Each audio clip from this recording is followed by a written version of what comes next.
Science perfection চ্যানেলে সকলকে স্বাগত। আজকে আমরা একটি গাণিতিক সমস্যার সমাধান করব। সমস্যাটি হলো কোনো আয়তক্ষেত্রের পরিসীমা অনুপাত দৈর্ঘ্য ইজ ইকুয়াল টু 3:1 হলে তার দৈর্ঘ্য ও প্রস্থের অনুপাত কত হবে। Ratio between the perimeter and the length of a rectangle is 3:1. What is the ratio between its length and breadth. Solution সমাধান।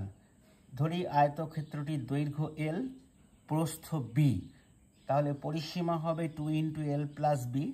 এখন যেহেতু পরিসীমা এবং দৈর্ঘ্যের অনুপাত 3:1, তাহলে আমরা যদি পরিসীমাকে 3 ধরি আর দৈর্ঘ্যকে 1 ধরি, তাহলে L এর জায়গায় 1 বসানো হবে। 2 × 1 + B = 3, বা 2 + 2B = 3, বা 2B = 3 - 2, বা 2B = 1, বা B = হাফ।